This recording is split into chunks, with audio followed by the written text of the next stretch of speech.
వాడు రకరకాలుగా ప్రయత్నాలు చేస్తూ ఉంటాడు.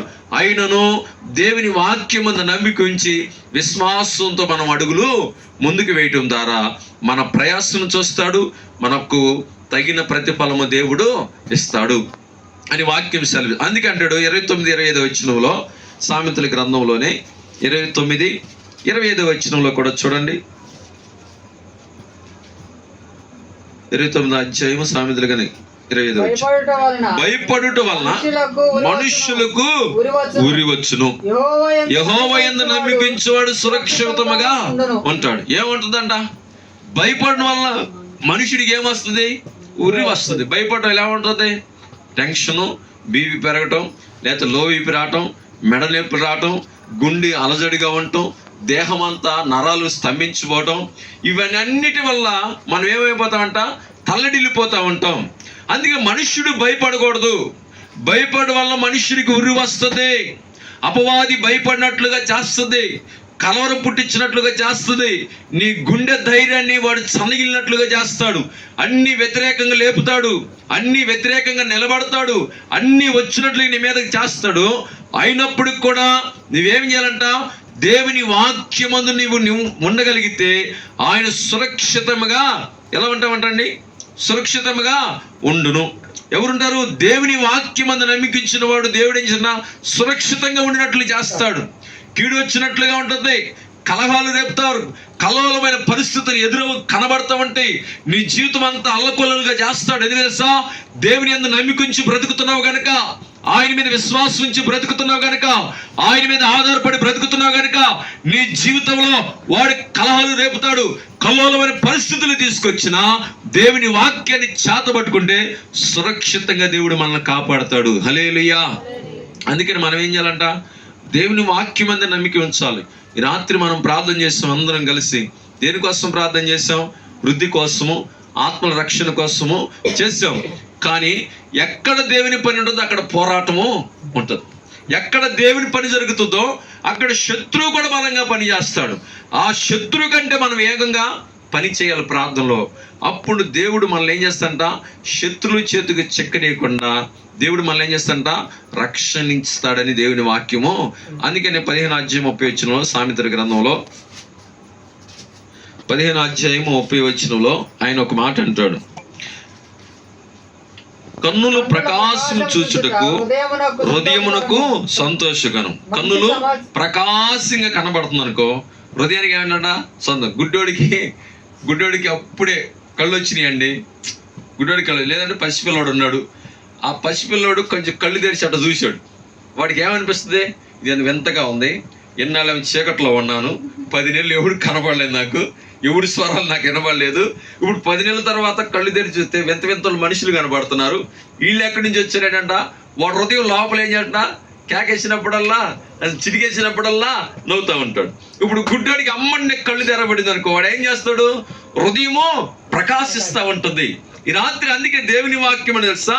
నువ్వు దేవుని వాక్యం అందు నమ్మికించావు గనక, పెరాసగలవాడు కలహం రేపాడు గనక, నిన్ను బానిసలుగా చేశాడు గనక, లోకానికి మత్తులుగా చేశాడు గనక, అలవాట్లకు బానిసలుగా చేశాడు గనక, ఇప్పుడు నీ జీవితం అంతా పాడు చేశాడు గనక, నువ్వు దేవుని వాక్యం అందు నమ్మికించావు గనక ఇప్పుడు ఆయన ఏమన్నాడు తెలుసా?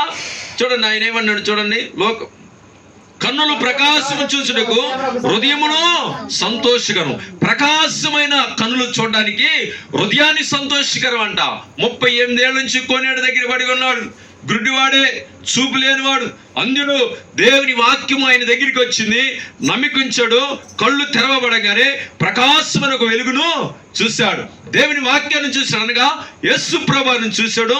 అతను హృదయం సంతోషపడుతుంది. దావీదు కుమారుడు నన్ను బాగు చేశాడు, స్వస్థపరిచాడు, నా బ్రతుకును ఒక చీకటిలో నుంచి నన్ను విడిపించాడని గొప్ప వెలుగుతో ప్రకాశించిందని దేవుని వాక్యం. కానీ అక్కడ ఏమన్నా చూసా? మంచి సమాచారం ఎముకలకు పుష్టిని ఇస్తుంది. ఏం చేస్తాం?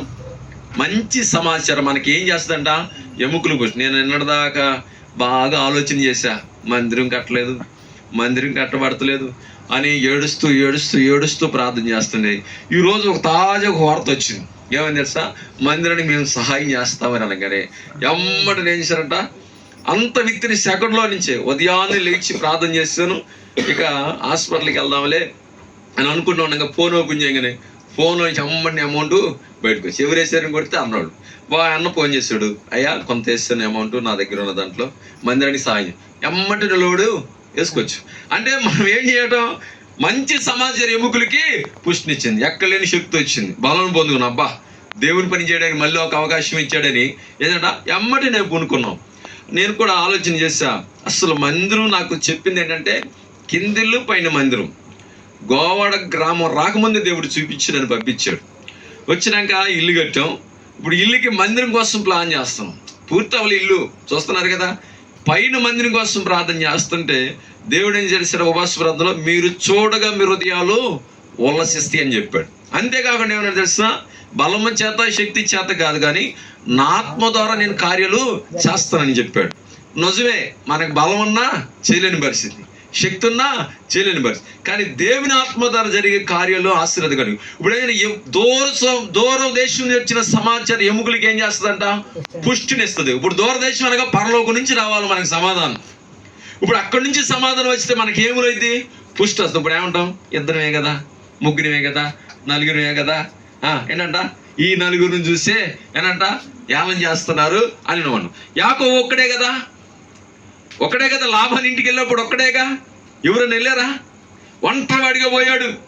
లాభాన్ని ఇంటికి వెళ్ళాడు. లాభాన్ని అంటాడు, ఊరోళ్ళందరూ అంటారు, రేయ్ ఒక్కడే అనగా వచ్చావు అనుకుంటే వాడు తండ్రిని మోసం చేశాడు, అన్నను మోసం చేశాడు, నీకేయకుండా చూసుకొని అంటారు ఊరోళ్ళందరూ.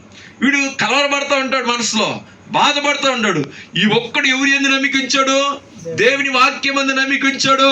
అడవిలో సంచరిస్తున్నప్పుడు, నిద్రపోతున్నప్పుడు ప్రత్యక్షమై కనబడి ఏం చేస్తాడు తెలుసా, మొదటి దానికంటే రెండంతలుగా నిన్ను ఆశీర్వదిస్తా, కొంచెముగా ఉన్న నీ స్థితిని తుదికి మహాభివృద్ధి కలగజేస్తా అన్న సృష్టికర్తల దేవుని వాక్యం మన దగ్గరికి వస్తే నమ్మిక ఉంచి లాభాను దగ్గర 20 సంవత్సరాలు బానిసడిగా ఉన్నా, శ్రమ పడినా, కష్టపడ్డాడు. ఎందుకో తెలుసా, శ్రమ ఏంటో తెలియాలి, శోధన ఏంటో తెలియాలి, దేవుని కష్టం ఏంటో తెలిసినప్పుడు ఆ రోజు ప్రయోజకుడిగా మారుతాడని 20 సంవత్సరాలు యాకోబుడు వంచి అడిచి దేవుడు నడిపించిన విధానం వేరు.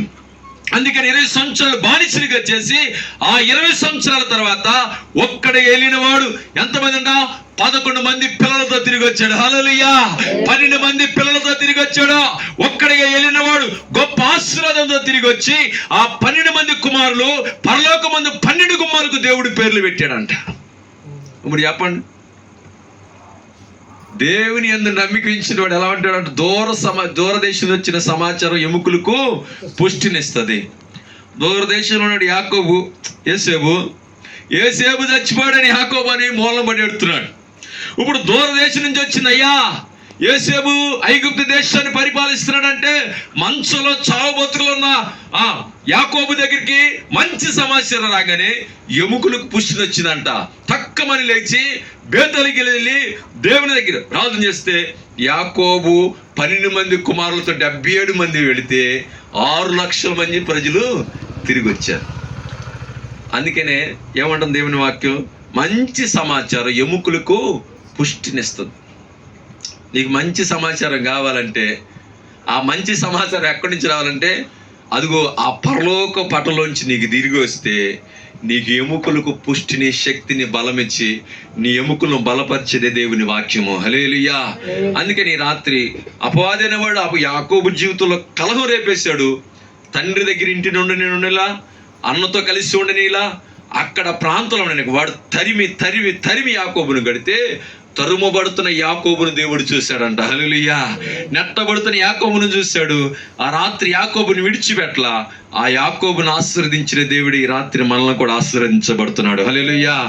ఏ సమస్య తరబడుతున్నావో, ఏ శోధన నిన్ను తరుముతున్నాయో, ఏ శత్రు నిన్ను బలహీనుడిగా మార్చాడో ఆ శత్రు కార్యాలు అణిచివేసి దేవుని వాక్యం ఈ రాత్రి నిన్ను బలపరచబోతున్నది. హల్లెలూయా. ప్రార్థన చేస్తాం.